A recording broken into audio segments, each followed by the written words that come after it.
Hey everybody, Mike here with Backpacking TV, and have you ever noticed that backpacks keep on getting lighter and lighter and lighter?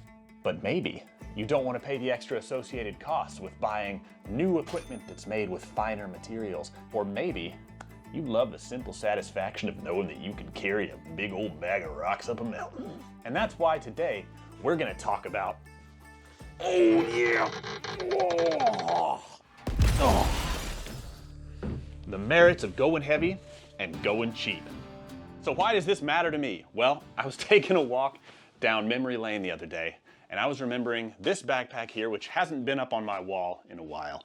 This is a Kelty Outskirt 70, and if I'm not mistaken, this is the same backpack, or at least the spiritual successor of the same backpack that I used when I was leading groups of people on the Appalachian Trail. So when I was doing trips, oftentimes I was the mule, which means that I carried pots and pans for the group, all the cooking equipment, as well as little things like we'd carry 10 or 11 apples on the first day with us because we'd make these little apple treats. I made a video on that. And I'd also have to carry all of my own equipment as well. So I needed a big pack that had a lot of room in it, and that's why I always preferred one of these, because it's what was available, and I couldn't afford any better because I was in college. I'm gonna put this down for a second. I'm actually just gonna wear it. So what are the benefits of hiking with a little bit more on your back? Well, obviously there's the cost benefit. If you look at the cost breakdown between what a backpack with maybe 70-liter storage is, like this one, versus a backpack with the same amount of storage, but it's made with ultralight materials, the ultralight one is obviously going to be more expensive. So you'll save money on the cost of the backpack, but you've also got to think about what you're putting in it too. Because if you buy an ultralight backpack, but you fill it full of cheaper, heavy gear, then you're kind of defeating the point, right? So people who do ultralight will either hike with more expensive gear, sleeping bags, tents, that sort of thing, or they'll just hike with significantly less, which is a trade-off in and of itself, because then you lose some of those comforts on the trail. So what if you don't want to spend the money on the backpack as well as the stuff that goes in it? And what if you want to bring a little bit more out into the woods with you? Be that books to read, snacks, maybe you're bringing some stuff for other campers, I don't know. Well, now you don't have to make that trade-off. Also, with heavyweight stuff, things tend to be a little bit more durable. If you really look into the specs, and I suggest you do of anything that you're going to spend your money on, you'll see that some backpacks that are marketed as ultralight are going to contain a carrying capacity. So it might say carrying capacity of 40 to 45 pounds. That was the case with this one right here. And on a hiking trip, I stuffed it close to that carrying capacity, but I also brought along some camera equipment at the last minute, and one of the load lifter straps right here actually snapped while I was midway through the trip. And I had to take my straps and tie them together in a tight knot in order to keep the backpack from like bending this way and twerking my back around. Twerking, whatever. So that was a durability issue that I probably wouldn't have had to face if I used one of their heavier backpacks rated to carry more weight. Also, finally, I am going to add this as a benefit. I joked around about it earlier, but there is something cool about loading yourself up and carrying a ton of weight up a mountain. It's fun, but what are some tips and tricks that you can use to enjoy yourself a little bit more when you are out hiking heavy? Well, let me show you.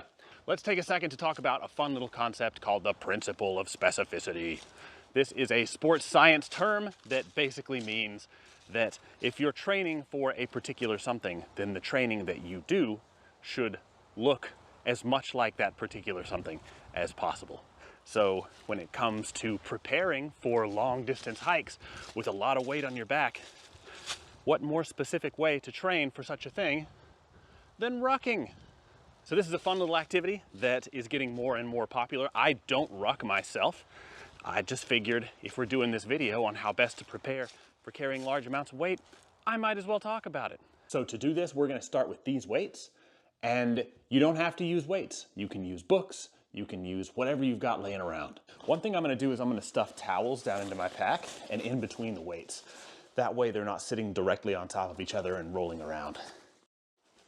So what I like about this is that it's a great way to get some exercise while also getting you out. Because oftentimes people have to choose between one or the other. Oh, do I have time to exercise today or do I have time to walk around today? Well, if you ruck, you got time for both, baby. Finishing thoughts for this video. Don't get caught up in the lightweight arms race. If you want to go lighter, absolutely do it. Just remember that you don't have to buy everything all at once. It's like that movie, Gran Torino. You buy tools as you need them. Same with backpacking. Don't feel like you've got to go out and splurge and spend hundreds and hundreds of dollars on super lightweight equipment. Keep what you've got if it works, and upgrade as you go, as it becomes necessary. You don't have to do everything all at once. And don't ever give in to the idea that you are not legit if you don't have the most expensive equipment. That's something that it really blows my mind when I see that kind of thing. And it's mostly in online spaces, never really out in the woods. But never give in to that elitist mindset that you aren't enough if you don't have the right equipment. Plenty of people have thru hiked the entire Appalachian Trail using dirt cheap equipment. Never let anybody judge you. So what do you think about heavyweight hiking? Is it something that you should strive to be able to do? Or is it something that should be avoided at all cost? Are you an ultralight hiker, or do you enjoy filling your bags full of concrete? You tell me. And until next time, I'm Mike with Backpacking TV, and I will catch you all later.